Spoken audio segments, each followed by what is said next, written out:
Hello all, welcome to Lokmanya IAS. आपली class 3 साठी जी taste series सुरू आहे त्याच्यातली 5वी टेस्ट झालेली आहे आणि त्या 5व्या टेस्ट मधले जे सीसॅटचे क्वेश्चन्स आहेत तर ते क्वेश्चन्स आपण थोडे डिस्कस करणार आहे. ठीक आहे. तर हे क्वेश्चन जे आहेत ते फक्त क्लास 3 साठी उपयोगी आहेत असं काही भाग नाही. आपल्याला अजून पुढं जून महिन्यामध्ये राज्यसेवेची परीक्षा येत आहे. ठीक आहे. तर त्यामुळे प्रॅक्टिस क्वेश्चन म्हणून तुम्ही करायला काही हरकत नाही आहे.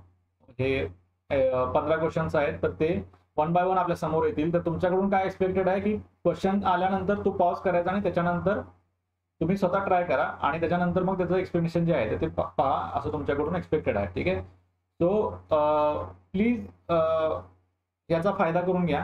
ठीक आहे. क्लास 3 साठीच नाही तर तुमच्या आगामी येणाऱ्या सर्व परीक्षांसाठी. ओके. सो पाहूया आपण वन बाय वन क्वेश्चन्स काय आहेत ते. फर्स्ट क्वेश्चन जो आहे तर तो नातेसंबंधांवरचा प्रश्न आहे. पहा, नातेसंबंध. ठीक आहे. तर त्यांनी काय दिलेलं आहे की आपल्याला एका फॅमिली मधले 6 सदस्य आहेत. तर त्या 6 सदस्यांच्या बद्दल माहिती काय दिली, क्ल्यूज दिलेले आहेत आणि ते क्ल्यू वापरून आपल्याला ते त्यांचे संबंध कन्स्ट्रक्ट करायचे आहेत आणि मग विचारलेला जो प्रश्न आहे आपला तर त्याचं ते उत्तर द्यायचं आहे आपल्याला. ओके. सो आपण बघूया याचं जे काही कन्स्ट्रक्शन आहे तर ते ऑलवेज रिमेंबर, ज्या वेळेला आपण नातेसंबंधावरचे प्रश्न सॉल्व्ह करतो तर त्यावेळेला आपल्याला काहीतरी चिन्हांकित असं काहीतरी रूल स्वतः ठरवणं गरजेचं असतं. तर मी काय करणार आहे, मी मेल फिमेल हे जे काही गोष्टी आहेत तर त्या डिस्टिंग्विश करण्यासाठी असे साईन वापरणार आहे. ठीक आहे. सपोज ए जर असेल, ए हा मेल असेल तर मी असं त्याला चौकोनामध्ये लिहिणार आहे आणि ए समजा जर फिमेल असेल तर त्याला असं गोलमध्ये लिहिणार आहे. ठीक आहे. Now if A is female and B is male असं जर असेल, ए आणि बी हे फिमेल आणि मेल आहेत आणि ए जी आहे ती बी ची पत्नी आहे, म्हणजे हे जोडपं आहे. तर जोडपं दाखवण्यासाठी मी काय करणार, त्या दोघांच्या मध्ये प्लस साईन लिहिणार आहे. ओके. प्लस साईन लिहिणार आणि समजा तर ते बहीण भाऊ असतील, समजा सिबलिंग ज्याला म्हणतोय आपण, बहीण भाऊ असेल तर त्यासाठी आपण काय करणार आहे, इक्वल टू साईन लिहिणार. Equal to sign. ओके. ठीक आहे. सो बघूया आपण जे काही त्यांनी क्ल्यूज दिलेले आहेत तर ते त्याचा वापर करून आपण काय करूया, सॉल्व्ह करण्याचा प्रयत्न करू आपण. ओके. Excuse me.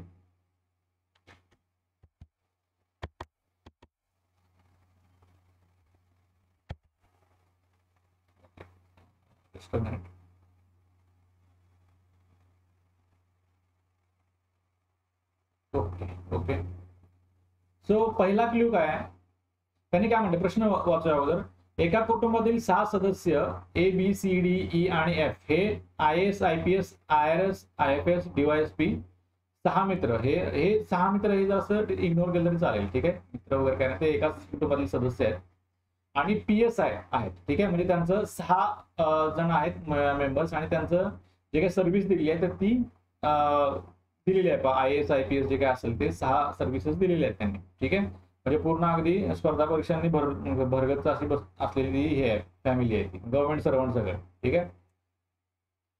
मात्र या क्रमानेच असतील असं काही नाही, म्हणजे क्रम जो दिलेला आहे ABCD आणि IAS IPS हा जो क्रम दिलेला आहे तर तो त्या क्रमानेच असेल असं काय, अशाचा काही भाग नाही आहे. ठीक आहे. तो क्ल्यू काय दिलेले आहेत पहा, आपल्याला माहिती काय दिली, डेटा काय दिलेला आहे. ए IAS असून डी ची आई आहे. ठीक आहे. ए जे आहे IAS असून डी ची आई आहे. आता इथं मला काय म्हणतंय की ए जी आहे ती फिमेल आहे. ठीक आहे. ए इज फिमेल आणि ती काय IAS आहे असं म्हणतेला, IAS. ठीक आहे. आणि नेक्स्ट काय म्हणलं की ए ही कुणाची आई आहे तर डी ची आई आहे. सो डी याच्या खाली मी बाण मारून डी लिहिणार आहे इथं. आता मला डी कोण आहे माहित नाहीये, म्हणजे मेल आहे फिमेल आहे किंवा डी ची सर्व्हिस कोणती आहे ते माहित नाहीये, तर त्यामुळे मी ते आहे तसं लिहिणार आहे. सध्या मी काय करतो, ए ला क्रॉस करतो आणि IAS ला क्रॉस करतो, कारण की हे आपलं झालेलं आहे. ठीक आहे. फायनलाइज झालेलं काय आहे ते. बी हे IPS चे वडील आहेत. बी जर म्हटलं, बी जे काय ते वडील आहेत, म्हणजे त्यांचं मेल जे आहे ते हे जेंडर जे आहे ते मेल आहे. IPS चे वडील आहेत ते. ठीक आहे. त्याचं जे कोण मुलगा किंवा मुलगी असेल ती कोण असणार आहे, IPS असणार आहे. ठीक आहे. सो सध्या इथं तेच लिहितो, एवढंच लिहितो मी.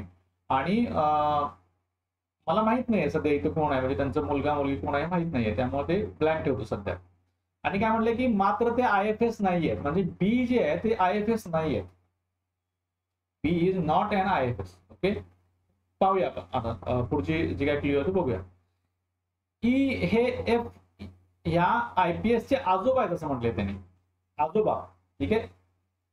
नाव आता आजोबा म्हटल्यानंतर दोन आपल्याकडे जे पाहतो आपण. ठीक आहे.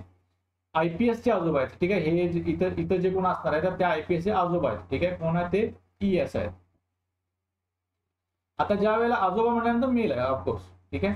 आता आजोबा ज्या वेळेला म्हणतो तर दोन आजोबा असतात, कारण की एक मॅटर्नल असतो आणि एक पॅटर्नल असतो.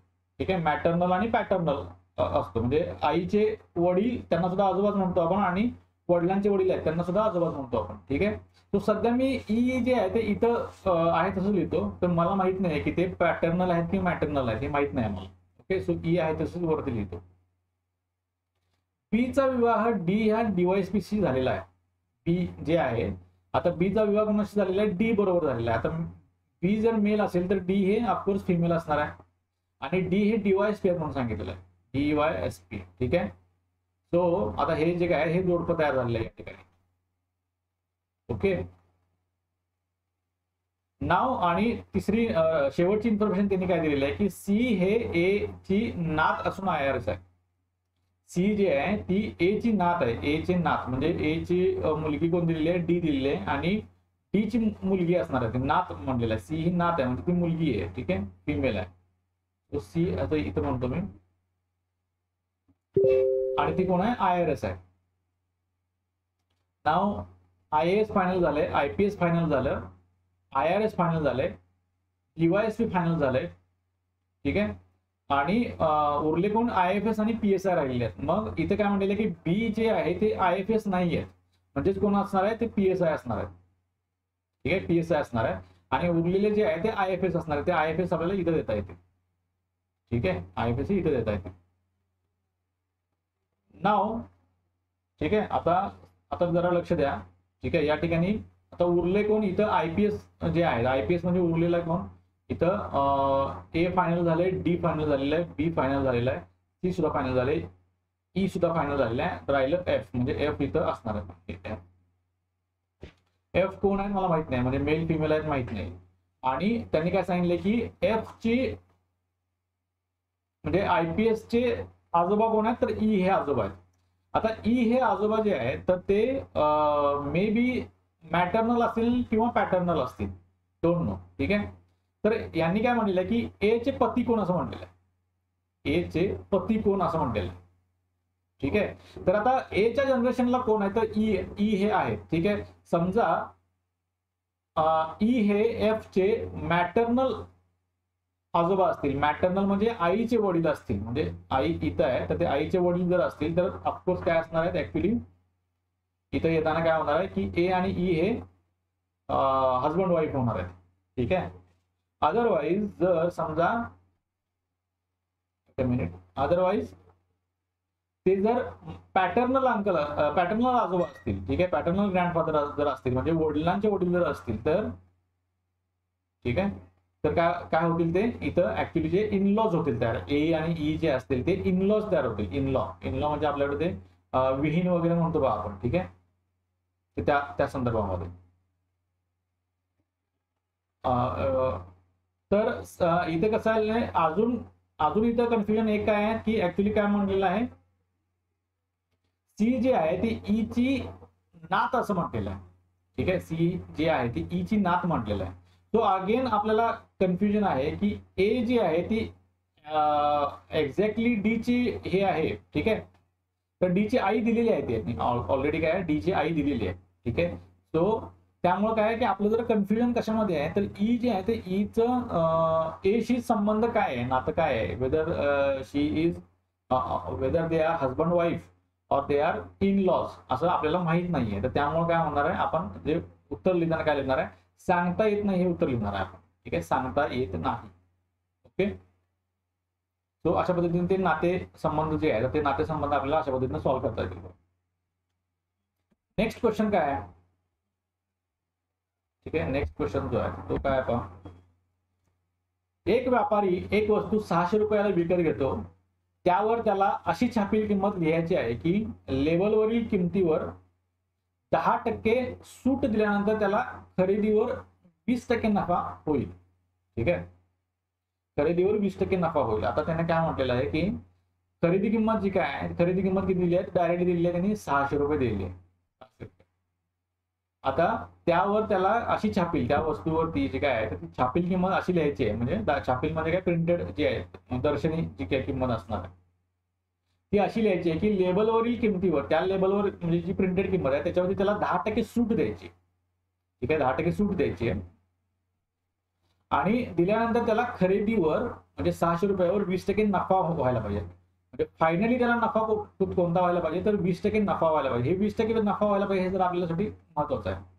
आणि प्रश्न काय विचारलेला आहे, तर त्याने काय किंमत छापावी, छापील किंमत काय असावी असा प्रश्न विचारला. सो पहिल्यांदा आपण काय करूया की ऍक्च्युली विक्री किंमत काय असणार आहे, विक्री किंमत म्हणजे डिस्काउंट दिल्यानंतरची विक्री किंमत काय असणार आहे ती विक्री किंमत अगोदर काढूया. तर त्यांनी काय म्हटलेलं आपल्याला 600 रुपये खरेदी किंमत आहे आणि विक्री किंमत जी आहे तर त्याच्या ती काय असणार आहे, ती 20% जास्त असणार आहे त्याच्यापेक्षा. म्हणजे 600 रुपये जर असे लिहिले आपण, तर विक्री किंमत जी असणार आहे तर विक्री किंमत मिळण्यासाठी आपल्याला काय करावं लागेल, 1 + 20 / 100 असं करावं लागेल. ठीक आहे, 1 + 20 / 100, कारण की 20% नफा पाहिजे आपल्याला. ऑलराईट. सो हे जर सॉल्व्ह केलं तर ते कसं येईल पहा, 600 × 120 / 100, कारण की ह्याचा जो हे आहे ब्रॅकेट जो आहे तो तुम्ही सॉल्व्ह करून घेतला क्रॉस मल्टिप्लिकेशन करून. 100 गुणिले 1 म्हणजे 100 अधिक 20 म्हणजे 120 आणि छेदामध्ये 100 आहे. ठीक आहे, सो हे शून्य कॅन्सल करून घेतो मी या ठिकाणी, उरले 6 आणि इकडे 120. सो 120 गुणिले 6 जर म्हटलं तर किती यायला पाहिजे, 1272 म्हणजे 720 रुपये असं ते काहीतरी यायला पाहिजे. सो 720 रुपये ही काय झाली आपली, ही विक्री किंमत झालेली आहे. ही विक्री किंमत. आता ही छापील किंमत नाहीये. मग ही छापील किंमत जी विक्री किंमत येणार आहे ती छापील किंमत जी काय असणार आहे, छापील किंमत समजा काहीतरी मी शिव म्हणतो त्याला, तर छापील किंमतीवरती 10% सूट दिल्यानंतर जी असणार आहे ती विक्री किंमत असणार आहे. म्हणजेच काय असणार आहे की छापील किंमतीच्या 1 वजा सूट जी आहे, सूट किती आहे, 10% आहे, ते 1 वजा 10/100 10%. ठीक आहे, त्यामुळे 10/100 केल्यानंतर मला विक्री किंमत किती मिळते, तर ती म्हणजे 720 मिळते. ठीक आहे, विक्री किंमत 720 मिळते. मग मी काय करणार आहे, आता हा जो ब्रॅकेट आहे तो सॉल्व्ह करतो पहिल्यांदा. म्हणजे श जे आहे ते आहे तसे राहिली, तर गुणिले ब्रॅकेट सॉल्व्ह केला, 1 गुणिले 100 म्हणजे 100 वजा 10 म्हणजे 90, दॅट इज इक्वल टू 720. आता या ठिकाणी ही 0 0 कॅन्सल करतो, ही 0 कॅन्सल झाली. ठीक आहे, आणि काय करतो या ठिकाणी 9 न डायरेक्ट 72 ला भाग घालवतो. ठीक आहे, 9 9 8 72 म्हणजे इथं 80 राहील, 80. ठीक आहे, आणि मग उरलं काय, या ठिकाणी इथं 10 उरलेलं आहे आणि या बाजूला 80 उरलेलं आहे. ठीक आहे, एवढंच उरलेलं आहे. मग छापील किंमत जर यायची म्हटलं आपल्याला, तर काय करावं लागेल, हे जे 10 आहे ते मी तिकडे नेतो तुझ्या बाजूला, तर ते क्रॉस मल्टिप्लाय होईल. सो छापील किंमत माझी काय येईल, छापील किंमत is equal to what, 10 × 80 that is equal to 800. ठीक आहे, 800 रुपये ही काय असणार आहे, छापील किंमत असणार आहे. आता ह्या 800 रुपये वरती 10% डिस्काउंट दिल्यानंतर, ठीक आहे, 10% डिस्काउंट दिल्यानंतर किती ते हे होणार आहे, जी काही किंमत होणार आहे. ओके, सो फायनल जे आन्सर आपला आहे तर ते म्हणजे काय, 800 रुपये छापील किंमत असं आहे बघा. ठीक आहे, सो 800 रुपये वरती 10% डिस्काउंट दिल्यानंतर 800 रुपयाचा 800चा 10% म्हणजे किती होते, 80 होते. ठीक आहे, 80 डिस्काउंट दिल्यानंतर उरते किती, 220 रुपये ही विक्री किंमत उरली आपली. ठीक आहे, जशी की आपण इथे काढली होती विक्री किंमत. ठीक आहे, विक्री किंमत ही झाली. आणि खरेदी किंमत किती आहे, 600 रुपये खरेदी किंमत आहे. म्हणजे विक्री किंमत 720 असेल, खरेदी किंमत 600 रुपये असेल, तर म्हणजे नफा जो आहे तो म्हणजे निव्वळ नफा किती आहे, 120 रुपये आहे. ठीक आहे, निव्वळ नफा जो आहे तो 120 रुपये. आणि हा 120 रुपये म्हणजे काय, 600च्या 20% आहे. 600च्या 20%, 600च्या 10% म्हणजे 60 रुपये आणि 600च्या 20% म्हणजे 60च्या दुप्पट म्हणजे 120 रुपये. ठीक आहे, सो हे आपलं जे आन्सर आहे तर ते अशा पद्धतीने येते पहा. सो इथे पर्याय क्रमांक पाहू नका. ठीक आहे, तो थोडासा टायपिंग मध्ये आदला बदल झालेला आहे. सो त्याचं जे उत्तर आहे ते म्हणजे 800 रुपये, हे एवढं त्याचं उत्तर आहे पहा. ठीक आहे, नेक्स्ट काय आहे, खालील आकृतीत किती चौकोन आहेत ते आपल्याला सांगायचं आहे. ओके, चौकोन किती आहेत ते सांगायचं. आता या ठिकाणी करताना कसं होतं, ठीक आहे, सो पॅटर्न मधली आकृती आहे भाई. पॅटर्न जो आहे तो आपण तुम्ही ट्रिक्स शिकताय बा, ट्रिक्स. तर त्यावेळेला अशा पद्धतीने काहीतरी जर पॅटर्न असेल, ठीक आहे, समजा असा काहीतरी पॅटर्न आहे आणि आपल्याला चौकोन विचारलेला आहे, चौरस विचारलेला नाही, चौकोन विचारलेला आहे. तर त्या ठिकाणी आपण काय करतो, नंबरिंग करतो याला. 1 2 3 4 5 6 असं नंबरिंग करतो आणि मग त्यांची सगळ्यांची बेरीज करतो आपण. 1 + 2 + 3 + 4 + 5 + 6 अशी त्यांची बेरीज करतो आपण. ठीक आहे. सो तसंच आपल्याला या ठिकाणी करायचं आहे. 1 + 2 इथं 3 + 4 + 5. ठीक आहे. आता हा जो वरचा भाग आहे, ठीक आहे, हा वरचा जो भाग आहे आणि खालचा जो भाग आहे त्यांचा तसा काही संबंध नाही, कारण त्यांच्यामध्ये कॉमन कुठले चौकोन येणार नाहीत. कॉमन कुठले चौकोन येणार नाहीये, कारण की तिथं तो अँगल तयार झालेला, स्ट्रेट लाईन कुठं नाहीये. ही जी आहे ती स्ट्रेट लाईन नाहीये, इकडे सरळ स्ट्रेट लाईन आलेली नाही. त्यामुळं वरचा भाग जो आहे तर तो सेपरेटली कन्सिडर केला तरी चांगल्यासारखा आहे आणि खालचा जो आहे तो सेपरेटली कन्सिडर करणार आहे. म्हणजेच काय करणार, तो सेमच आहे, सिमिलरच आहे तो. त्यामुळं एकच वरचा जो काय तो कन्सिडर केला, हा वरचा असा जो हे आहे, अशी जी आकृती आहे, तर ती फक्त आपण तेवढीच कन्सिडर करणार आहे.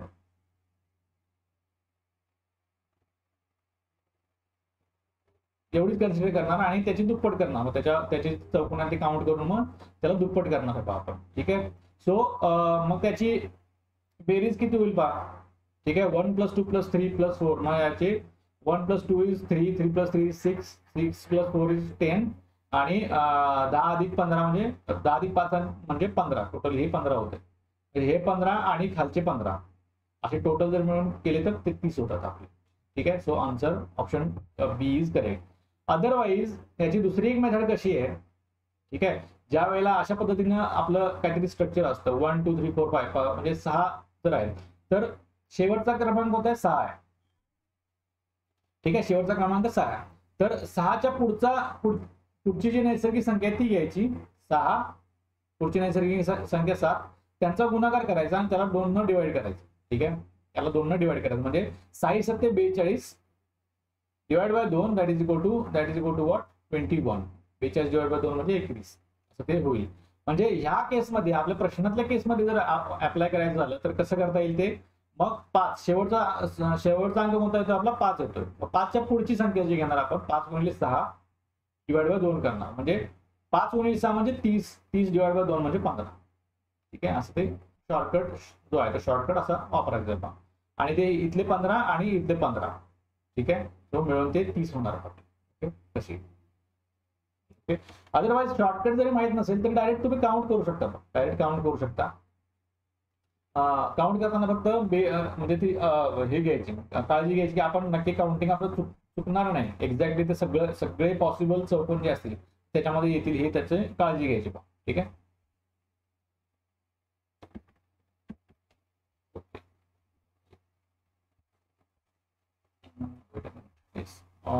नेक्स्ट क्वेश्चन काय आपला, खालील विधाने सत्य मानून योग्य निष्कर्ष निवडा. विधाने दिलेला आपल्या सिलॉजिझमचा प्रश्न आहे आपला. ठीक आहे. सिलॉजिझम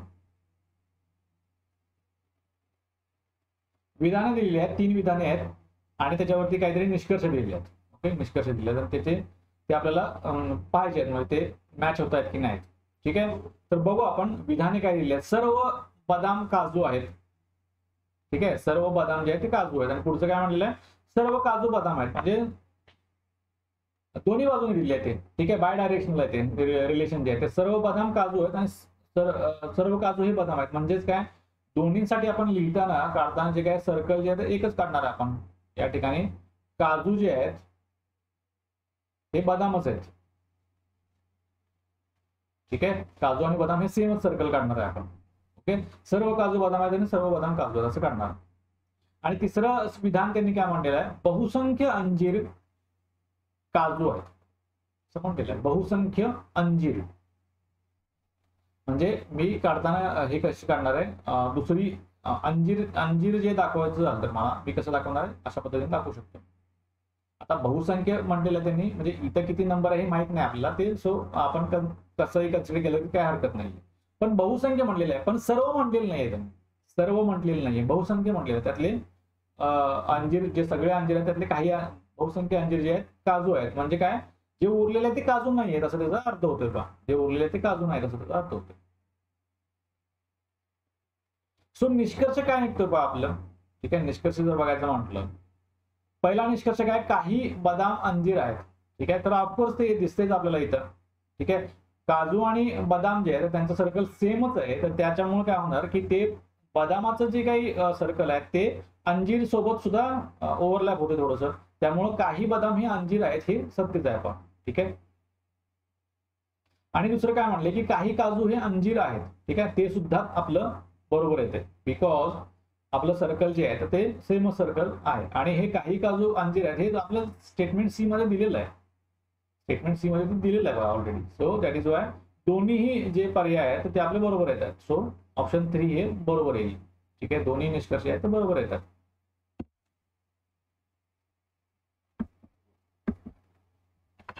नेक्स्ट प्रश्न काय आहे, पुढचा प्रश्न टाइम अँड वर्क वरचा प्रश्न आहे आपला. ओके, ए आणि बी एक काम अनुक्रमे 20 आणि 25 दिवसात पूर्ण करतात, ठीक आहे. ए आणि बी जे आहे ते अनुक्रमे एक काम जे आहे ते 20 आणि 25 दिवसात पूर्ण करतात. दोघांनी एकत्र कामाला सुरुवात केली, ठीक आहे. दोघांनी एकत्र कामाला सुरुवात केली. 5 दिवसानंतर बी काम सोडून गेला आणि तर राहिलेले काम एकटा ए किती दिवसात पूर्ण करेल असं त्यांनी विचारलं, ठीक आहे. ए किती दिवसात पूर्ण करेल. नाव आता इथे करताना काय करायचं समजा, ठीक आहे. आपल्याला शॉर्टकट माहित आहे, टाइम अँड वर्कचा शॉर्टकट माहित आहे आपल्याला. ओके, तो टाइम अँड वर्कवरच्या शॉर्टकटसाठी आपण म्हणजे काय करणार आहे, ए जे आहे ए आणि बी आहे,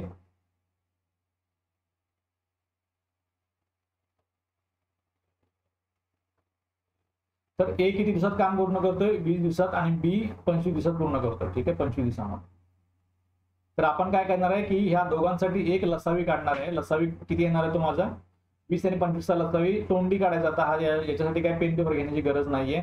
लसावी जो आहे तो 100 येईल, ठीक आहे. 100 म्हणजे 100 ही काय लहानात लहान अशी संख्या आहे की ज्याला 20 आणि 25 दोघांनी निश्चित भाग जातो, ठीक आहे. 100 नाव 100 हे काय आहे, 100 हे कामाचे टोटल युनिट्स आहेत, टोटल युनिट्स आहेत. म्हणजे जे काय काम आहे त्या कामाचे टोटल युनिट म्हणजे ते काम आपण 100 युनिट्स मध्ये डिवाइड केलेलं आहे. जर 100 युनिट मध्ये टोटल काम डिवाइड केलं तर ए जो आहे तो एका दिवसामध्ये किती काम करतोय, तर तो म्हणजे त्याला हे टोटल 100 ला याला 20 ने डिवाइड करायचं, ठीक आहे. 20 ने डिवाइड करा म्हणजे किती येईल, ते 5 येईल. म्हणजे ए जो आहे तो प्रत्येक दिवशी 5 युनिट इतकं काम करतोय आणि त्या रेटने त्याला 20 दिवस लागणार आहे ते काम पूर्ण करा. Okay, and on the other hand, ठीक आहे. ऑन दी अदर हँड बी साठी काय काय म्हणता येईल आपल्याला, बी हा एका दिवसामध्ये किती काम पूर्ण करतोय, तर त्याला 100 ला 25 ने भागावं लागेल, कारण की त्याला टोटल 25 दिवस काम करावं लागेल. म्हणून इथं जे येणार आहे ते 4 येणार आहे. म्हणजे तो काय की एका दिवसामध्ये 4 युनिट इतकं काम तो पूर्ण करतोय. म्हणजे काम जे फास्ट कोण करतोय तर ते एक काम फास्ट करतोय पण, ठीक आहे. मग त्यांनी काय म्हणलेलं की दोघांनी कामाला सुरुवात केली, ठीक आहे. आता दोघांनी कामाला सुरुवात केली, मग दोघांनी कामाला सुरुवात केली म्हटल्यानंतर दोघं एकत्र एका दिवसामध्ये किती काम करतायत किंवा किती युनिट काम करतात असं काढायचं झालं तर एका दिवसामध्ये किती येईल, त्या दोन्हीची बेरीज येईल. म्हणजे 5 आणि 4 9, म्हणजे एका दिवसामध्ये दोघे मिळून ए प्लस बी जे आहे ते एका दिवसामध्ये इतकं काम पूर्ण करतायत एका दिवसामध्ये. आणि मग काय म्हटलं की 5 दिवसाच्या नंतर बी काम सोडून गेलेलं आहे, ठीक आहे. 5 दिवसाच्या नंतर जो आहे तो बी काम सोडून गेलेला आहे. म्हणजे 5 दिवसामध्ये टोटल काम किती झालेलं आहे, 5 दिवसामध्ये जर म्हणायचं झालं तर 5 गुणिले मग हे एका दिवसाचं काम किती आहे 9 आहे, तर ते मल्टिप्लाय करणार 9. So that is Y 5 multiplied by 9 is 45, ठीक आहे. 45 म्हणजे 45 युनिट्स इतकं काम पूर्ण झालेलं आहे 5 दिवसामध्ये. ओके, आणि टोटल युनिट्स किती आहेत तर ते म्हणजे 100 आहेत. टोटल युनिट्स 100 आहेत, तर 45 पूर्ण झालेले आहेत. म्हणजे उरले किती, 100 minus 45 is that is equal to 55. 55 एवढे उरलेले आहेत, बाकी आहेत. आता हे बाकी उरलेले जे आहे तर ते कोण पूर्ण करणार आहे, ए काम सोडून गेलेलं आहे म्हणजे उरला कोण, ए पूर्ण करणार आहे 55 युनिट. मग ए एका दिवसामध्ये किती युनिट पूर्ण करतोय काम, तो म्हणजे 5 युनिट पूर्ण करतोय, 5 युनिट. मग 5 न ह्या 55 ला जर डिवाइड केलं मी तो किती येणार आहे उत्तर 11. म्हणजे 11 दिवस लागणार आहेत त्याला काम पूर्ण करायला. म्हणजे 5 दिवसाच्या नंतर 11 दिवस लागणार आहेत. 5 दिवसाच्या नंतर किती 11 दिवस लागणार आहेत त्याला. उत्तर प्रश्न काय विचारला तर राहिलेले काम एकटा किती दिवसात पूर्ण करेल, म्हणजे त्याचं उत्तर जे आहे ते म्हणजे 11 दिवस आहे. ठीक आहे, ऑप्शन ए जो आहे तो राईट आन्सर येत आहे. ओके, सो टोटल युनिट काढायचं, जे काय दिलेले काम आहे ते अशा युनिटमध्ये कन्वर्ट करायचं की ज्याला जे दिवस दिले आहेत त्या दोन्ही दिवसांनी भाग जायला पाहिजे, नाही तर त्यांचा लसावी आला पाहिजे. ओके, मग काय काढायचं आपण एका दिवसामध्ये, प्रत्येक जण एका दिवसामध्ये किती युनिट काम करतोय ते काढायचं. ठीक आहे, मग दिलेल्या दिवसामध्ये दोघं एकत्र काम करत असताना त्यांनी दोघांनी मिळून किती काम पूर्ण केले ते काढायचं. आणि उरलेले जे काम आहे तर ते उरलेल्या कामाला मग जो एकटा कोण काम करणार त्यानंतर डिवाइड करायचं, असा जो वे आहे तो. आता हे हा प्रश्न आहे तो तुमचं, जर ही जी मेथड आहे तुम्हाला पूर्ण पाठ असेल, तोंडपाठ असेल, माहित असेल तुम्हाला, तर हा प्रश्न तुम्हाला तोंडी सोडता येईल. पण याला पेन घेण्याची गरजच नाहीये, तोंडी हा सॉल्व्ह होऊ शकतो. ओके, सो नेक्स्ट प्रश्न पाहूया आपला पुढचा काय आहे. ओके, आपल्याला मिसिंग टर्म जी आहे ती मिसिंग टर्म आपल्याला फाइंड आउट करायची. ओके, मिसिंग टर्म खालील आकृतीत प्रश्नचिन्हाच्या जागी कोणती संख्या येईल असं त्यांनी विचारलेलं आहे. प्रश्नचिन्हाच्या जागी म्हणलं कोणती संख्या येईल.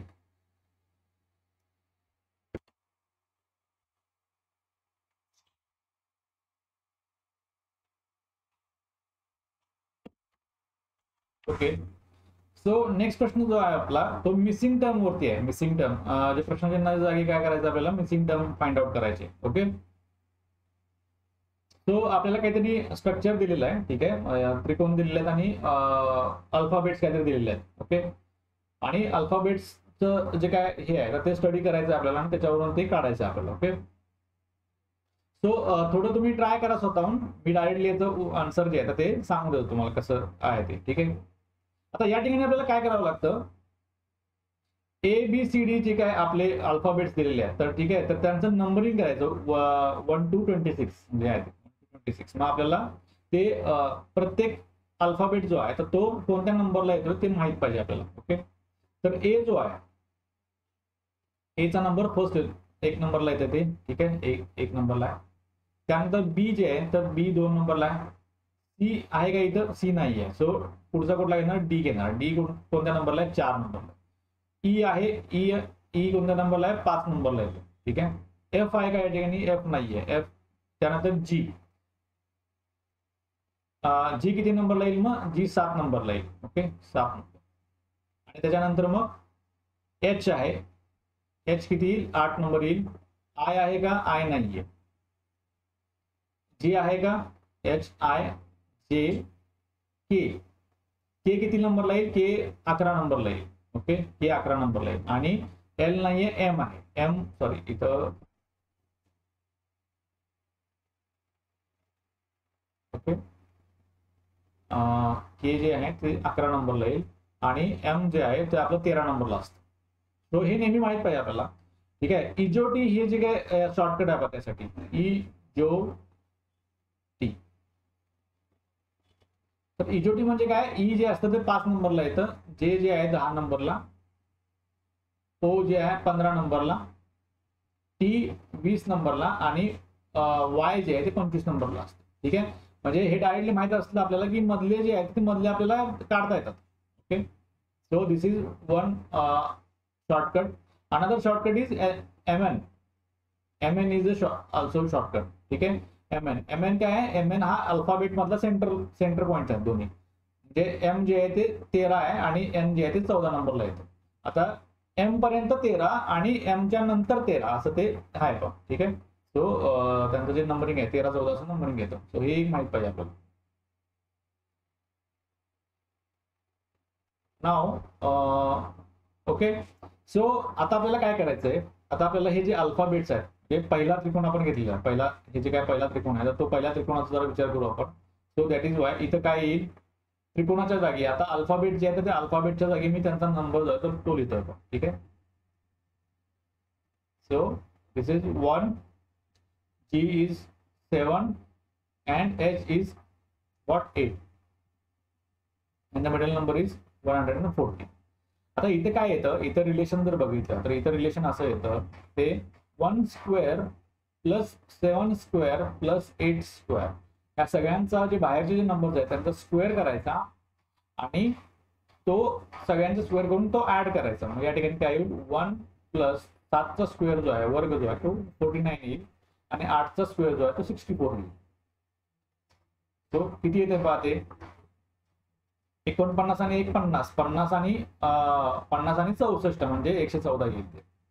ठीक आहे, अशा पद्धतीने सॉल्व्ह करायचं. मग नेक्स्ट नंबर कोणता येईल या ठिकाणी आता त्रिकोण काढत बसत नाही, या ठिकाणी डायरेक्टली मी ते ऍड करतो. मग बी साठी कोणता आहे 2 2चा स्क्वेअर घेणार. के जे आहे ते 11 नंबर येतो 11चा स्क्वेअर घेणार आणि एम चा स्क्वेअर 13 नंबर येतो 13चा स्क्वेअर घेणार. सो किती येईल ते 4 अधिक 121 अधिक 13चा स्क्वेअर 169. ठीक आहे, सो ऍडिशन किती येतं पहा 121 अधिक 4 म्हणजे 125 125 आणि 169. मग इथं डायरेक्ट 125 लिहून देतो मी. ते किती येईल 9 5 14 आजचा 1 आला 6 आणि 3 9 आणि 1 आणि 1 2 294 जे आहे ते इथे सेंटरची व्हॅल्यू आलेली आहे.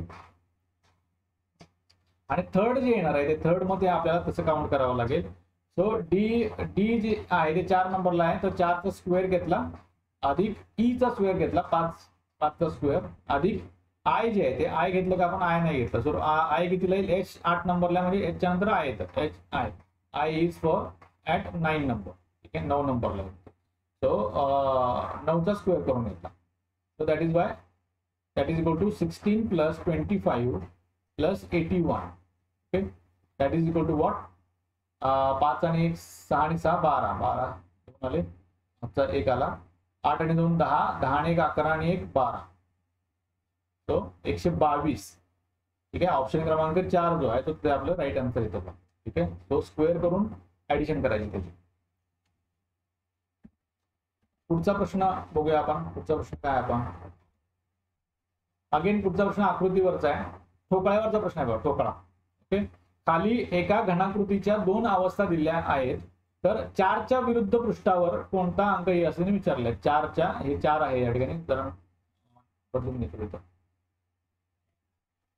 ठीक आहे, 4 जे आहे तर 4च्या विरुद्ध या ठिकाणी खालचा जो काही इथला खालचा जो पृष्ठ येईल तर त्या ठिकाणी कोणता नंबर येईल असं त्यांनी विचारलेला आहे. ओके, सो आता 2 ठोकळ्यांचं जर व्यवस्थित निरीक्षण केलं तर या ठिकाणी दोन्ही ठोकळ्यांमध्ये कॉमन नंबर कुठले कुठे दाखवलेले आहेत, तर ते म्हणजे 5 एक कॉमन आहे आणि 2 एक कॉमन. ओके 2 आहे कॉमन.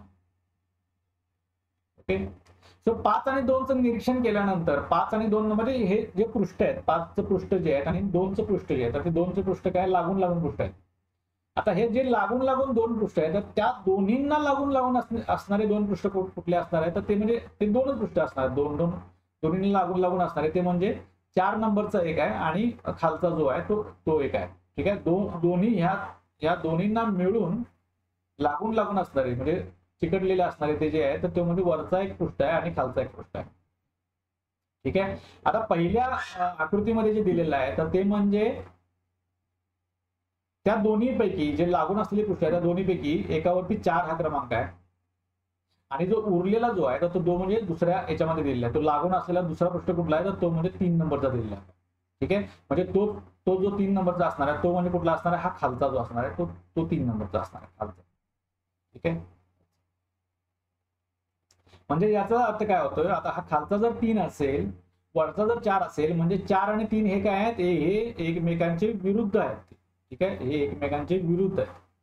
ओके, म्हणजे 4च्या विरुद्ध कोणता अंक येईल तर ते म्हणजे त्याचं उत्तर जे आहे तर ते 3च उत्तर आहे. बाकी पर्याय क्रमांक 3 जे आहे ते 3 उत्तर कसं येईल. ओके, सो नेक्स्ट क्वेश्चन पाहूया आपण.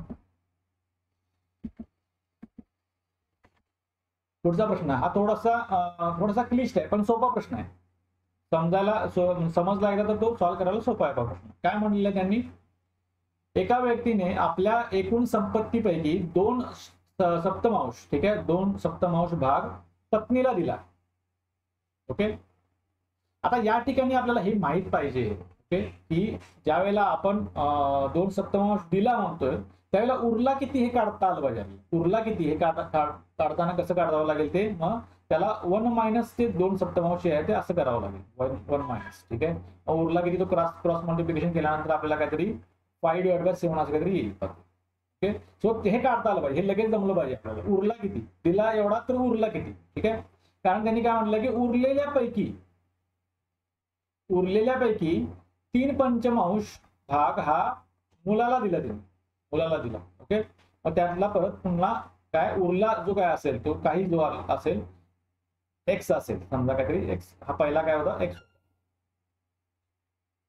याच्यातला म्हणजे उरलेला किती येतो तो म्हणजे एवढा उरलेला. ठीक आहे, एक्स मधला इथं काय जरासं वेगळं लिहून देतो.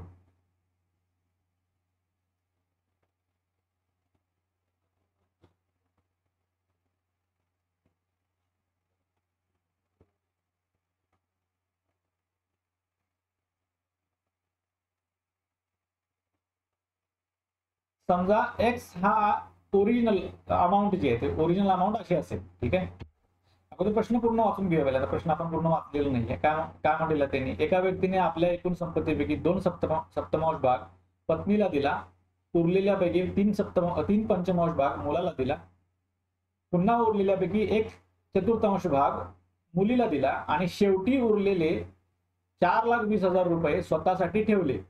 तर त्याचे एकूण उत्पन्न किती, म्हणजे सुरुवातीची जी रक्कम आहे ओरिजिनल रक्कम आहे ती किती होती त्यांनी असं तुम्ही विचारलेलं. ओके, सो एकूण उत्पन्न जे आहे तर ते एक्स मानूया आपण. ठीक आहे, एक्स मानूया. या ठिकाणी थोडस मी कलर बदलतो. ओके, एक्स मानूया आपण.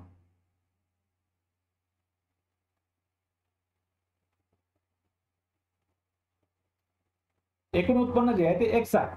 ओके, आता एक्स पैकी त्यांनी किती भाग दिलेला आहे, 2/7 भाग दिलेला आहे. ओके, आता दिलेला भाग किती आहे तर तो त्याच्यामध्ये आपल्याला काही इंटरेस्ट नाही, उरलेला त्याच्याकडे किती भाग आहे तर त्याच्यामध्ये आपल्याला इंटरेस्ट आहे. ओके, तो 2/7 भाग दिला आणि उरलेला भाग किती आहे तर तो म्हणजे कसा काढायचा, 1 - 2/7. ठीक आहे, 1 - 2/7. आता हे 1 - 2/7 फक्त साईडला मी करून घेतो. 1 - 2/7 क्रॉस मल्टिप्लिकेशन केल्यानंतर ते किती येणार आहे, 7 - 2 म्हणजे 5 येणार आहे. 5/7 असते येणार आहे. ठीक आहे, म्हणून मी ब्रॅकेटच्या ठिकाणी इथं काय डायरेक्टली इथं फक्त लिहिणार आहे ते म्हणजे 5/7 इतकं लिहिणार आहे. 5/7. ठीक आहे, आता हा काय, हा उरलेला भाग आहे, हा सगळा उरलेला भाग आहे.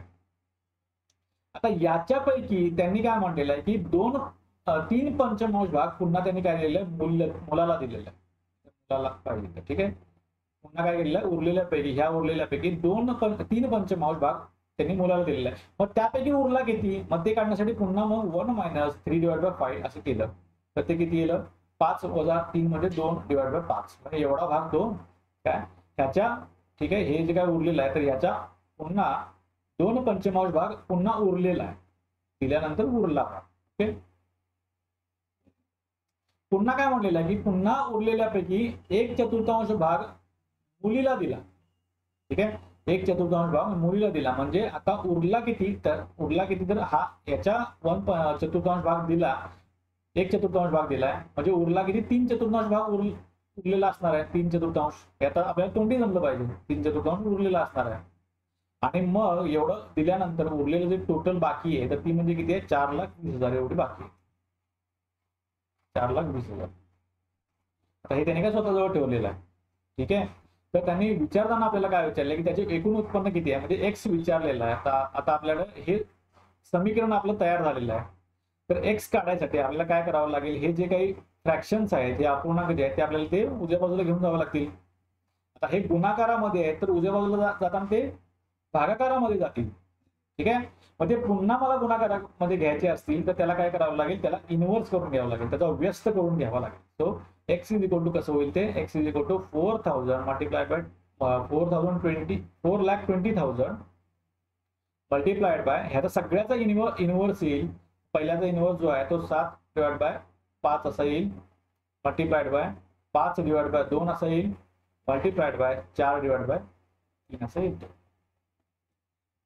ओके, आता हा जो गुणाकार आहे तो गुणाकार केल्यानंतर जे काही उत्तर राहणार आहे तर ते माझं फायनल आन्सर असणार आहे, ते एक्स मिळणार आहे मला.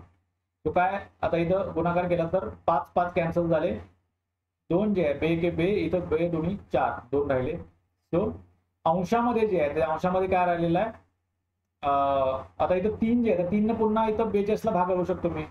3 × 3 इथं काय भाग जाईल पा, 3 एके 3 आणि उरले एक म्हणजे 3 चौक 12, 14 त्रिक 42 आणि उरलेले वरचे शून्य आहेत तशा 4 शून्य जे आहेत ते दिलेले आहेत. सॉरी येस 4 शून्य जे आहेत ते तशा दिलेले आहेत. ओके, सो वरती उरताना काय उरलेलं आहे 1,40,000 मल्टिप्लाइड बाय 7 गुणिले 2 म्हणजे सॉरी गुणिले 2 म्हणजे 14. ठीक आहे, so that is equal to 1,40,000 multiplied by 14. मग मी डायरेक्टली काय करणार, शून्य आहे तसंच लिहितो इथं 4 शून्य आणि उरलं काय 14 गुणिले 14 म्हणजे 14चा स्क्वेअर वर्ग जो आहे तो 196 हा आपल्याला माहित असतो, पाठ असतो आपल्याला. ठीक आहे, 196 म्हणजे आपली रक्कम जी ओरिजिनल रक्कम आहे ती किती होती बा इथं आता स्वल्पविराम दिल्यानंतर 19,60,000 इतकी येते. म्हणजे पर्याय क्रमांक 2 जे आहे ते आपलं राईट आन्सर येते. Okay, so this is the way to solve it. Next प्रश्न काय आपला, पुन्हा सिलॉजिझमचा प्रश्न आहे. या ठिकाणी काय विचारलेलं त्यांनी बघा, खाली एक विधान आणि त्यावर आधारित 2 गृहीतक दिलेले आहेत. गृहीतक म्हणलेले त्यांनी. ओके, विधानाचा अभ्यास करून योग्य गृहीतक कोणतं आहे तर ते ओळखायचं आपल्याला. विधानाचा काय करायचं आपल्याला अभ्यास करायचा आणि गृहीतक त्यासाठी कोणतीही अप्लाय होत आहेत ते बघायचं आपल्याला. ओके, ना विधान काय आहे, तुला गणिताचा अभ्यास याच पुस्तकातून करावा लागेल. ए ने बी ला सल्ला दिला. ठीक आहे, ए हा जो आहे तो बी ला सल्ला देतोय की त्याला काय करावं लागेल, बी ला जे आहे ते गणिताचा अभ्यास हा याच पुस्तकातून म्हणजे त्यांना जे काही दिलेलं पुस्तक आहे किंवा त्यांना दाखवलेलं पुस्तक आहे तर त्या पुस्तकातून करावं लागेल असं तो सांगतो. याच पुस्तकाचं म्हणजे इथं स्ट्रेस आहे थोडा. ठीक आहे, स्ट्रेस आहे त्याचा. मग गृहीतक काय दिले आहेत, 2 गृहीतक जी दिलेली आहेत ते बघूया आपण कोणती अप्लाय होतात त्याला. पहिलं गृहीतक काय म्हणले, याहून चांगले दुसरे गणिताचे पुस्तक नाही. ठीक आहे, याहून चांगले दुसरे गणिताचे पुस्तक नाही, चांगले. आणि दुसरं गृहीतक म्हणलंय बी ए चा सल्ला ऐकून याच पुस्तकातून गणिताचा अभ्यास करेल असं म्हटलेलं आहे. ठीक आहे, नाव आता पहिलं गृहीतक जरा बघूया आपण, याहून चांगले दुसरे गणिताचे पुस्तक नाही. आता त्यांना जे म्हणताना म्हटलेलं आहे की याच पुस्तकातून अभ्यास करावा लागेल असं जर म्हटलेलं आहे तर याला कारण वेगवेगळी असू शकतील. ठीक आहे, कारण याला वेगवेगळी असू शकतील. मे बी काय आहे की ते जे दिलेलं पुस्तक आहे तर त्याच्याऐवजी दुसरे कुठले पुस्तक अवेलेबल नसतील. ठीक आहे, कमी वेळ असेल आणि कमी वेळामध्ये अभ्यास करायचा असेल, त्यांनी दिलेल्या वेळामध्ये काय दुसरं एखादं चांगलं त्याच्यापेक्षा बेटर पुस्तक अवेलेबल होणार नाही असं एक कारण म्हणजे असं एक सिनेरिओ होऊ शकतो.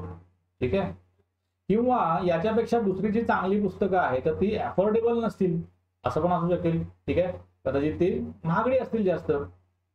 ओके, सो त्यामुळं काय की गृहीतक पहिलं गृहीतक जे आहे तर ते डेफिनेटली आपल्याला सांगता येत नाही की हे जे काही सल्ला दिलेला आहे ह्या सल्ल्याच्या पाठीमागं हे गृहीतक असू शकेल. ठीक आहे, गृहीतक म्हणजे काय, एखादं कारण ज्याला कोणताही बेसिस नाहीये.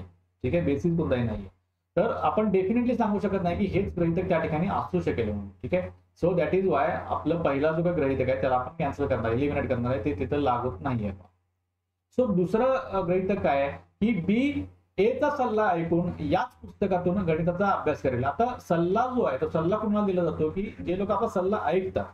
ठीक आहे, किंवा त्यांनी ऐकावं असं जे हे असतं तर त्या व्यक्तींना आपण सल्ला देतो का. तर त्यामुळं काय आहे की बी जो आहे तो सल्ला ऐकेल. ठीक आहे, एचा सल्ला ऐकेल. हे त्याला एवढं फोर्सफुली सांगतो म्हणजे एक बी आहे जो कदाचित सल्ला ऐकेल, कारण की सल्ला हा आपल्या लोकांचाच ऐकायचा असतो आणि सल्ला हा ऐकणाऱ्याला द्यायचा असतो. ठीक आहे, सो त्यामुळे काय आहे की गृहीतक 2 नंबरचं गृहीतक जे आहे ते त्या ठिकाणी अप्लाय होत आहे. ओके, सो त्यामुळे पर्याय क्रमांक काय होतं, ए जे आहे ते एक पहिलं गृहीतक आपण कॅन्सल केलं आणि उरलं जे 2 फक्त आहे तर त्यामुळं पर्याय क्रमांक 2 हे आपलं उत्तर त्यासाठी लागू होते. ठीक आहे, पुढचा प्रश्न आपला काय आहे. ठीक आहे, तर या ठिकाणी अॅनालॉजीचा प्रश्न आहे.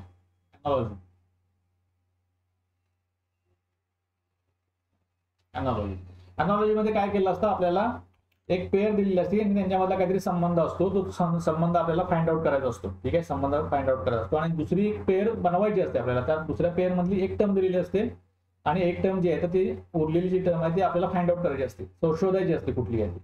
मग या ठिकाणी काय केलं त्यांनी, समान संबंध ओळखा म्हटलेला आहे. तर समान संबंध काय की 12 आणि 32चा हे काही संबंध त्यांनी दिलेला आहे, तो संबंध त्याच्यामध्ये काय पॅटर्न आहे, त्याच्यामध्ये रिलेशन काय आहे ते आपल्याला फाइंड आउट करायचं आहे.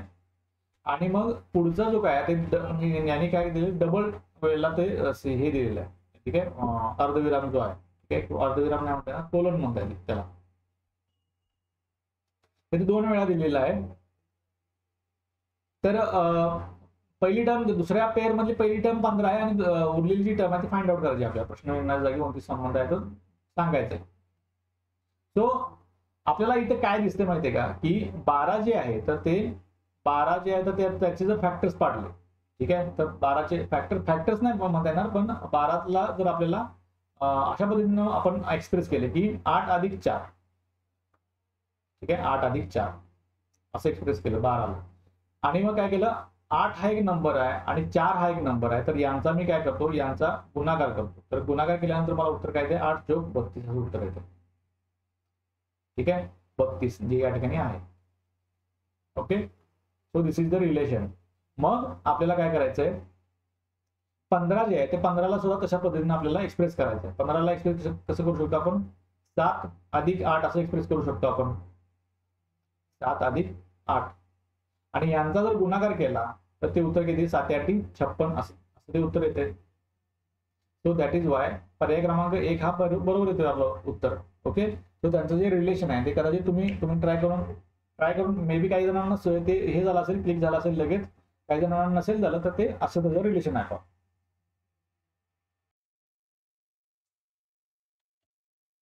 तो थोडंसं चुकीचं टायपिंग झालेलं आहे या ठिकाणी, तर ऍक्च्युली हे जे आहे ते एक्स्ट्रा टाईप झालेलं आहे, की जरासं एलिमिनेट करा. ओके,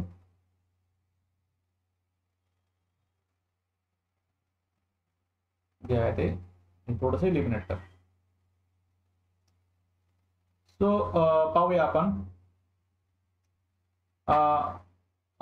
पुढचं काय आहे. जर त्या केंद्रात 83 विद्यार्थी कोणत्याही एकाच परीक्षेची तयारी करत असतील तर कोणत्याही फक्त 2 परीक्षांची तयारी करणारे विद्यार्थी किती असं त्यांनी विचारलेलं. ओके, तर नेहमी लक्षात ठेवा, ज्या वेळेला 3 असे गट दिलेले आहेत आणि त्यांचं काहीतरी कॉमन दिलेलं आहे, तिघांचं एक कॉमन दिलेलं आहे आणि दोघांचं एक कॉमन असे दिलेलं आहे, तर त्यावेळेला नेहमी लक्षात ठेवायचं की वेन डायग्राम जी होती ती अशा पद्धतीने तयार होते. पण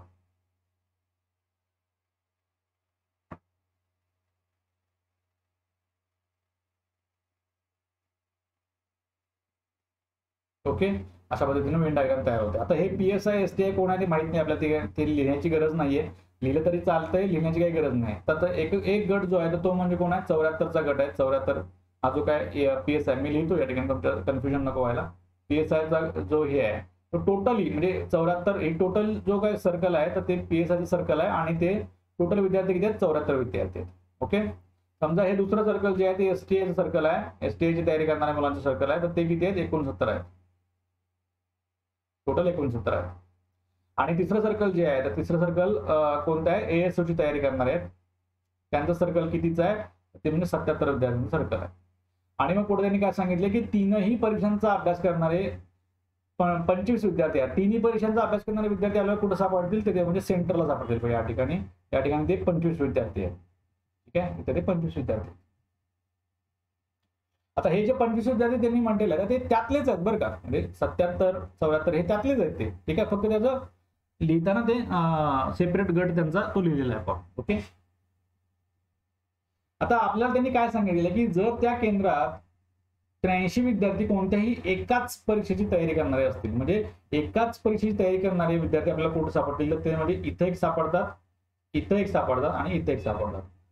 आता हे तिन्ही मिळून किती आहे, तर ते म्हणजे 83 आहेत असं त्यांनी म्हटलेलं आहे. 83 आहेत ते 83.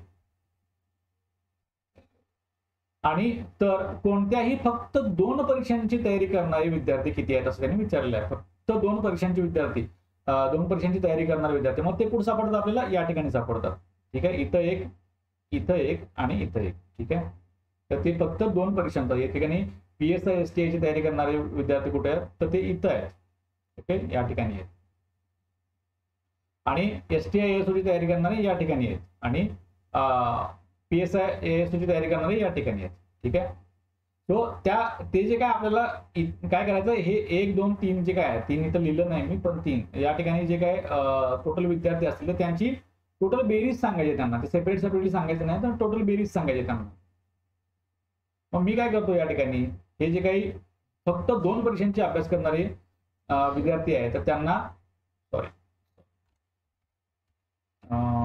थोडस सर्कल, ठीक आहे. सो ते 2 परीक्षांची तयारी करणारे जे काही भाग आहे तो त्याला मी एक्स म्हणतो, इथे वाय म्हणतो आणि इथे झेड म्हणतो. ठीक आहे, झेड. नाव आता मला जर हा भाग काढायचा असेल, फक्त एसटीआयची एकाच परीक्षेची तयारी करणारा भाग काढायचा असेल तर तो मला कसा काढता येईल, या टोटल 69 मधनं मला एक्स 25 आणि वाय हे वजा करावे लागतील. ठीक आहे. सो इथला जो फक्त एसटीआयची तयारी करणारे विद्यार्थी कसे करता येतील ते मला 69 वजा 25 वजा एक्स वजा वाय करावं लागेल. ठीक आहे. सो हे काय मिळालेलं आहे मला, फक्त एसटीआयची तयारी करणारे विद्यार्थी मिळालेले आहेत. नाव आता फक्त एएसओची तयारी करणारे विद्यार्थी जर मला काढायचे असतील तर ते म्हणजे सिमिलरली मला कसे काढावे लागतील, सो ते कसे येतील, 77 वजा 25 वजा वाय वजा झेड असे ते येतील. ओके, हे झाले फक्त एएसओची तयारी करणारे. आणि फक्त पीएसआयची तयारी करणारे काढायचे झाले तर सेम त्या पद्धतीनेच काढणार आहे मी. 74 वजा 25 वजा एक्स वजा झेड. ठीक आहे. आता ह्या तिन्हींची जर बेरीज केली मी, म्हणजे त्याने काय दिलेलं आहे की जर त्या केंद्रात 83 विद्यार्थी कोणत्याही एकाच परीक्षेची तयारी करणार आहेत, ठीक आहे, तर ह्या तिन्हींची मी बेरीज केली, ह्याची एक आणि ह्याची एक. ठीक आहे. त्यांची बेरीज केली तर ती बेरीज मला किती येणार आहे, ती 83 येणार आहे. सो ती मी लिहून देतो या ठिकाणी किती येणार आहे ती. सो पहिलं सर्कल घेतो इथं, 69 minus 25 minus x minus Y plus, ठीक आहे, प्लस आता पीएसआयचं सर्कल घेतो तर ते प्लस कसं होईल, 74 minus 25 minus x minus Z. ठीक आहे. आणि प्लस तिसरं हे घेतो तर त्या ठिकाणी 77 minus 25 minus Y minus Z, ही याची टोटली बेरीज किती येते ते म्हणजे 83 येते. ओके, 83 येते. नाव आता हे थोडंसं सिम्प्लिफाय करून घेऊया. आता या ठिकाणी प्लस प्लस मध्ये असणारे कोणते आहेत तर 69 प्लस मध्ये, 74 प्लस मध्ये आणि 77 प्लस मध्ये. तर सगळ्यांची बेरीज करतो एकत्र, ती बेरीज किती येईल पहा. 7 आणि 4 11 आणि 9 20, आजचा 2 राहिला, 7 आणि 7 14 आणि 6 20 आणि 2 22, 220 त्यांची बेरीज येईल. आता मायनस मध्ये जे काय राहते तर ते मायनस जरा कॉमन करून घेतो मी. ठीक आहे, कॉमन. मग मायनस मध्ये काय 25 25 25 हे 3 वेळा आहे, ते 3 वेळा मायनस मध्ये येतात, ते मायनस 75 होईल. ठीक आहे. वजामध्ये आता काय पुढे येणार आहे बा, तर वजामध्ये जे काय काय राहिलेलं आहे, ठीक आहे, एक्स जे आहे ते 2 वेळा वजामध्ये आहे. ठीक आहे, एक्स जे आहे ते इथं एकदा आहे आणि इथं एकदा आहे. सिमिलरली वाय सुद्धा 2 वेळा आहे, मायनस वाय आणि झेड सुद्धा 2 वेळा आहे, मायनस झेड मायनस झेड. ठीक आहे. सो त्यामुळे काय हे 2 वेळा असल्यामुळं, मायनस मायनस मध्ये असल्यामुळं त्यातलं -2 ते आता येताना कसं होईल, -2x -2y -2z असं ते येईल. म्हणजे मी लिहून घेतो इथं. ठीक आहे, -2x -2y -2z असं येईल ते. Okay, that is equal to 83. आता 220 मधून 75 जर वजा गेले, ठीक आहे, 220 मधून 75 वजा गेले किती राहिले पहा, 25 राहतील आणि 25 म्हणून ते म्हणजे 145 राहतील. ठीक आहे. वजा आता इथे काय करतो, हे -2 जे आहे प्रत्येकामध्ये ते -2 मी कॉमन काढतो बाहेर आणि ब्रॅकेटमध्ये राहील मग x plus Y plus Z that is equal to 83. Okay, that is equal to 83. Now आता काय करणार आहे मी, आता मला पाहिजे काय, त्यांनी विचारले काय, कोणत्याही फक्त 2 परीक्षांची तयारी करणारे विद्यार्थी, 2 परीक्षांची तयारी करणारे परीक्षांची तयारी करणारे विद्यार्थी कुठे आहेत, ते म्हणजे एक्स वाय आणि झेड. म्हणजे मला काढायचं नक्की काय आहे तर x plus Y plus Z हे काढायचं आहे. काढायचं. ओके, सो त्यामुळे आता ही टर्म जी आहे ती माझी इथं आलेली आहे x plus Y plus Z. मग मी काय करणार आहे, हे जे काय उरलेलं 145 आहे ते काय करणार आहे, ते तिकडं उजव्या बाजूला ट्रान्सफर करणार आहे. मग ते करताना कसं करावं लागेल मला, सो ते ट्रान्सफर करतो किंवा मग मायनस मध्ये आहे म्हणून -2 ब्रॅकेट एक्स वाय झेड हा ट्रान्सफर करून घेतो. हे सुद्धा असं सुद्धा चालेल मला. सो मी थोडंसं ब्लँक पेजवरती घेतो, हे इथं घेतो समजा. तर कसं येईल ते आपलं एक्सप्रेशन लास्टचं समीकरण कसं आहे, ते 145 वजा 2 मल्टिप्लाइड बाय ब्रॅकेटमध्ये X plus Y plus Z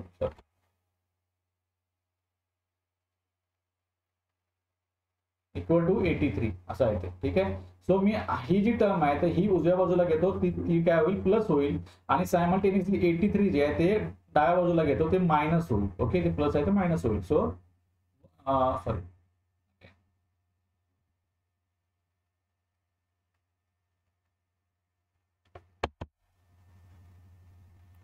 so 145 minus 83 equal to 2 into bracket x plus y plus z. Okay, so इथं काय राहिलं बघा, डाव्या बाजूला काय राहिलेलं आहे, 5 मधून 3 गेले 2 राहिले, इथं 14 मधून 8 गेले 6 राहिले. ठीक आहे, आणि उरले ते 0 म्हणजे एकामधून गेले 0, ते 62 राहिले प्रत्येक. ठीक आहे, so equal to 2 multiplied by X plus Y plus Z. आता फक्त मला X plus Y plus Z पाहिजे, तर 2 जे आहे ते 2 इकडे घेऊन जातो किंवा डायरेक्टली त्यांना डिवाइड केलं तरी चालेल. सो बे के बे इथं जे आहे ते 31चा भाग जाईल. सो 31 राहील डाव्या बाजूला. सो माझं उत्तर जे आलेलं आहे तर ते म्हणजे काय, X plus Y plus Z that is equal to nothing but 31. Okay, so this is the final answer. Final answer आहे पाहिजे. सो 31 आहे का पर्यायामध्ये, येस. पर्याय क्रमांक 3 जे आहे ते 31 येते, त्याचं उत्तर येत आहे. Okay, so that is the answer. Next बघूया आपण. नेक्स्ट काय आहे प्रश्न, हा कंपॅरिझनचा प्रश्न आहे. कंपॅरिझन, तुलना. ठीक आहे, कंपॅरिझन तुलना जी आहे त्याचा प्रश्न आहे. त्यांनी काय म्हटलेलं आहे की एका क्रिकेट सामन्यात विराट आणि रोहितने काढलेल्या एकूण धावा, इथे कॉमा आहे बरं का, कॉमा, राहुल आणि पंतने काढलेल्या एकूण धावांपेक्षा कमी आहेत असं त्यांनी म्हटलेलं. तसेच पंत आणि श्रेयस यांच्या एकूण धावा विराट आणि रोहित पेक्षा कमी आहेत असं त्यांनी सांगितलं. तर श्रेयसने काढलेल्या धावा किती असं त्यांनी म्हटलेलं. ठीक आहे, आता मी काय करतो, इथं विराटने काढलेल्या ज्या धावा आहेत, विराटसाठी मी काय करतो, व्ही म्हणतो. रोहितने काढलेले धावा आहेत, रोहितसाठी मी काय म्हणतो, RO म्हणतो. ठीक आहे, RO. त्यानंतर राहुल आहे, राहुलच्या धावा किती आहेत तर त्या म्हणजे RA आहेत, RA. पंत ज्या धावा काढलेल्या आहेत, पंतनं किती धावा काढल्या आहेत, P धावा काढलेला असं म्हणू आपण. आणि उरला कोण मग, श्रेयस उरला, श्रेयस. ठीक आहे,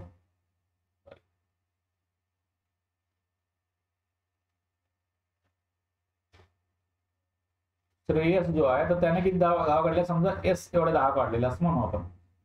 सो त्याने सांगताना काय काढलेलं आहे की विराट आणि रोहितने काढलेल्या धावा किती आहेत, तर V प्लस RO त्या काय आहेत, त्या राहुल आणि पंतने काढलेल्या धावांपेक्षा कमी आहेत. म्हणजे राहुलच्या धावा RA आणि पंत PA त्यांच्यापेक्षा काय आहेत, त्या कमी आहेत असं त्यांनी म्हटलेलं. म्हणजे विराट आणि रोहितने काढलेल्या धावा त्या दोघांनी काढल्यापेक्षा कमी आहेत असं म्हटलेलं आहे. आता सेकंड रिलेशन त्यांनी काय दिलेलं आहे, सेकंड रिलेशन देताना काय म्हटलं त्यांनी, पंत आणि श्रेयस मग P प्लस S असं करणार. ठीक आहे, P प्लस S यांनी काढलेल्या धावा काय आहेत, यांच्या धावा एकूण धावा विराट आणि रोहित पेक्षा कमी आहेत, म्हणजे P प्लस RO यांच्यापेक्षा कमी आहे असं म्हटलेलं आहे. ठीक आहे, आता हे दोन जे रिलेशन आहे, या दोन रिलेशनचा जर तुम्ही विचार केला तर विराट आणि रोहित या दोन्हींच्या एकत्र धावापेक्षा पंत आणि श्रेयसच्या धावा कमी आहेत. म्हणजे त्यांचा जो काही हे येणार आहे हे एकत्रितपणे जर मांडायचं झालं तर आपल्याला कसं मांडावं लागेल ते, मग पंत आणि श्रेयस यांच्या एकत्रित धावा कुठे येतील, एकदम लेफ्ट साईडला मी लिहितो मी, पंत आणि श्रेयस यांच्या एकत्रित धावा या कोणापेक्षा कमी आहेत, या विराट आणि रोहित पेक्षा कमी आहेत. पेक्षा कमी आहेत. आणि पुन्हा विराट आणि रोहितच्या एकत्रित धावा कोणापेक्षा कमी आहेत, या म्हणजे राहुल आणि पंतपेक्षा कमी आहेत, एकत्रित पेक्षा कमी आहेत. ओके, मग आपल्याला रिलेशन कोणाचं पाहिजे, तर त्यांनी काय म्हटलेलं आहे की श्रेयसनं काढलेल्या धावा त्या काय करायच्यात, आपल्याला कम्पेअर करायच्यात. मग पर्यायामध्ये कोण कोण आहे, पंत एक आहे, राहुल एक आहे, पंत आणि राहुलच आहे. मग पंत आणि राहुल एकत्रितपणे कुठे आहे, ते या ठिकाणी आहेत. श्रेयस इथं आहे आणि पंत आणि राहुल या ठिकाणी. मग मी काय करतो की या ठिकाणी आपल्याला सरळ दिसून येते की पंत आणि श्रेयस या दोघांच्या धावा ह्या सगळ्यात कमी धावा आहेत. म्हणजे राहुल आणि पंत यांनी काढलेल्या धावापेक्षा सुद्धा कमी आहेत. म्हणून डायरेक्ट फक्त मी ह्या दोघांचं रिलेशन फक्त घेतो. ठीक आहे, तर ते कसं येईल, पंत आणि श्रेयस यांच्या एकत्रित धावा या कोणापेक्षा कमी आहेत, राहुल आणि पंत यांच्यापेक्षा एकत्रित धावांपेक्षा कमी आहेत. ओके, आता यांच्यामध्ये पी पी हे कॉमन आहे, तर ते दोन्ही साईडनं मायनस केलं, पी सेमच मायनस केलं तर काय फरक पडणार नाही, रिलेशन तेच राहणार आहे. म्हणून मी काय करतो, पी हे जे आहे कॅन्सल करतो. मग पंतच्या धावा जे आहेत ते कॅन्सल केले. मग राहिलं काय, श्रेयसच्या धावा त्या कुणापेक्षा कमी आहेत, राहुलपेक्षा कमी आहेत, असं ते आलेलं आहे उत्तर. सॉरी, इथं राहुल SRA. ओके, राहुलपेक्षा काय त्या कमी आहेत, श्रेयसच्या धावा ज्या आहेत त्या राहुलपेक्षा कमी आहेत. So that is Y option B 2 नंबरचा जो ऑप्शन आहे तर ते त्याचं उत्तर ते बरोबर येईल. Okay, so that is the answer. So next question काय आपला खरेदी विक्रीचा प्रश्न आहे. अगेन, एक वस्तू 600 रुपयास विकल्याने जेवढा तोटा होतो त्याच्या निमपट नफा ती वस्तू 900 रुपयाला विकल्याने होतो, असं त्यांना म्हटलेलं आहे. तर त्या वस्तूची खरेदी किंमत किती, असं त्यांनी विचारलेलं. ठीक आहे, ओके, खरेदी किंमत समजा काहीतरी खरेदी किंमत असं मी म्हटलो, खरेदी किंमत. तर त्यांना विकताना जे डाव्या साईडला मी काय लिहिणार आहे, 600 रुपयाला जर विकली त्यांना तर त्याला तोटा होतोय.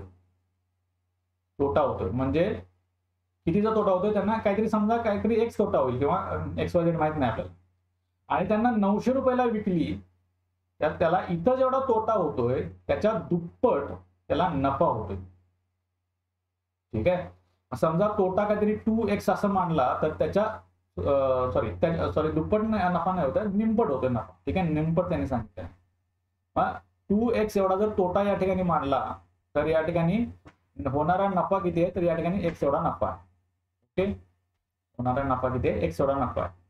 मग मी डायरेक्ट जर 900 आणि 600 यांचा मधला जर डिफरन्स घेतला, 900 वजा 600 एवढा जर घेतला तर मला किती येईल, तो म्हणजे 2x + x येईल, 2x + x. ओके, आता हा जो प्रश्न आहे तो हा प्रश्न डायरेक्टली तुम्ही एलिमिनेशन सॉल्व्ह करण्याचा हे किंवा ऑप्शन बघून सॉल्व्ह करण्याचं एक्सपेक्टेड आहे. या ठिकाणी लिहिण्याची वगैरे काहीच गरज नाही, तोंडी उत्तर याचं येत आहे. ठीक आहे, याची ट्रिक डायरेक्ट काय, ऑप्शन डायरेक्ट बघा की ऑप्शन मधनं हे वजा केल्यानंतर जेवढं उत्तर येत आहे, ठीक आहे, ऑप्शन मध्ये दिलेलं काय खरेदी किमती आहे, तर हे वजा केल्यानंतर काय येणार आहे, तोटा येणार आहे.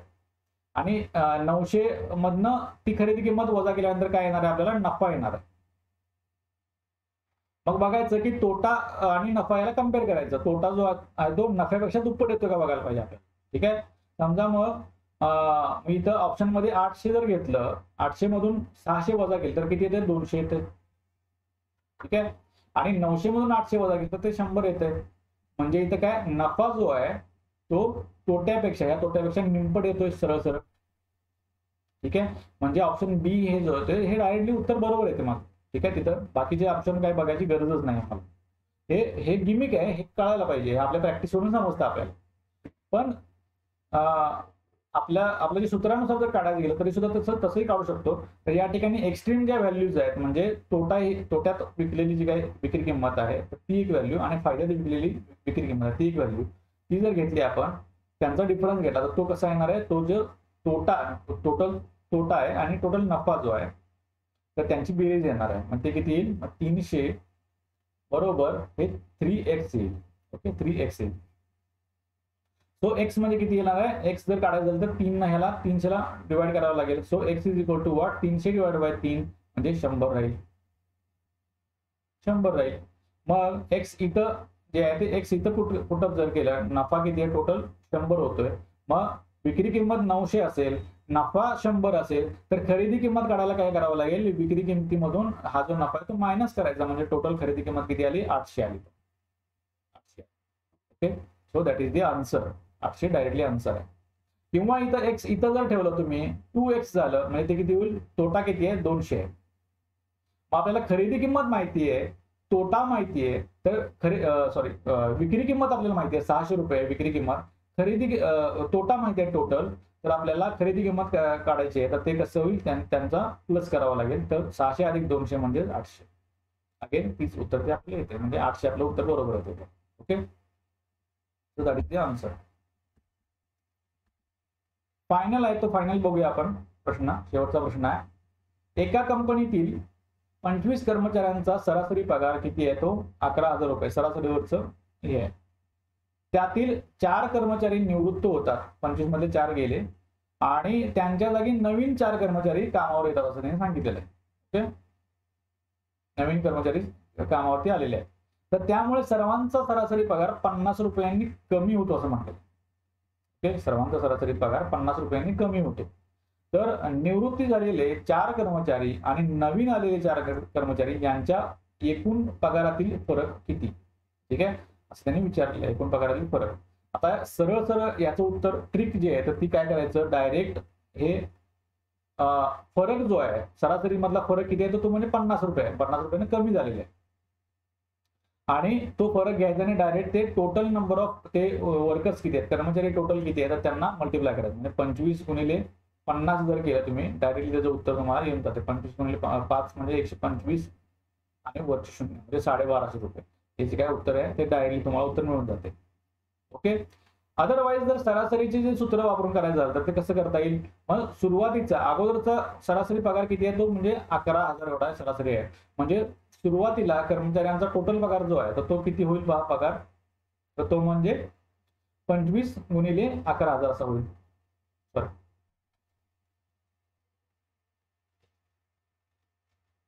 25 गुणिले 11,000. ओके, आणि नंतर काय झालेलं आहे की नंतर त्यांचा पगार काय कमी झालेला आहे, सरासरी जी आहे ती कमी झालेली आहे. मग टोटल पगार, नवीन जो पगार टोटल येतोय तो कसा काढावा लागेल, 25 गुणिले 50 कमी झालेला आहे. म्हणजे 11,000 मधनं 50 गेली, मग किती राहील ते 10,000, तुमचे काहीतरी 950 इतके राहिले, ते 10,950 असं ते राहिले. ओके, 50 रुपयांनी कमी झालेले. मग हा जो काय आहे तो टोटल पगार अगोदरचा आहे आणि हा टोटल नवीन पगार आहे. मग दोघांची जर हे घेतली, दोघांचा डिफरन्स घेतला तर तो काय येतोय, तर तो म्हणजे नवीन जे कर्मचारी आलेले आहेत त्या नवीन कर्मचाऱ्यांचा पगार जुन्या कर्मचाऱ्यांपेक्षा किती कमी आहे, तर तो येतोय बा डायरेक्टली आपल्याला. ओके, सो कारण की बाकीचे जे कर्मचारी आहेत, बाकीचे 21 कर्मचारी आहेत, त्यांचा आहे तसाच पगार आहे तो, त्याच्यामध्ये काय फरक नाहीये. तर त्यामुळे कम्पेअर करताना आपल्याला असं ते फक्त 4 जणांचं कम्पेअर करायचं झालं तर ते तसं त्या पद्धतीने कम्पेअर करता येईल. या ठिकाणी मग काय 25 जे आहे ते कॉमन काढलं मी, आणि ब्रॅकेटमध्ये काय राहील 11,000 वजा 10,950. ठीक आहे, मग यांचा जो डिफरन्स आहे, ब्रॅकेटमधला डिफरन्स आहे तो किती आहे, तो मला माहिती आहे तोंडी काढता येतो, तो म्हणजे 50 आहे. तो अगेन ते उत्तर जे येत आहे ते असंच उत्तर येते. 50 गुणिले 25 गुणिले 50 म्हणजे 1250 येते. म्हणजे जो काय डिफरन्स येतोय तो म्हणजे त्या पद्धतीने येतोय. ओके, सो हे जे काही शॉर्टकट आहे, एकदम तोंडी सॉल्व्ह करण्याची जे काही मेथड आहे ती अशा पद्धतीने मेथड आहे. सो असे हे 15 क्वेश्चन आपले होते. ठीक आहे, तर हे अशा पद्धतीनं जे काय आपले मेथड्स जे काय आहेत, शॉर्टकट वगैरे जे काय त्या अशा पद्धतीनं सोडवायचे आहेत ते बघितलेले आहे आपण. आणि हे जे प्रश्न आहेत ते तुम्ही ऍज अ प्रॅक्टिस म्हणून राज्यसेवेसाठी सुद्धा पाहू शकता, त्याचा तुम्ही फायदा करून घेऊ शकता. ओके, सो थांबूया आपण या व्हिडिओमध्ये. All the best. जी पुढची एक्झाम येणार आहे ती क्लास 3 ची पण आणि राज्यसेवेची पण. Okay, all the best.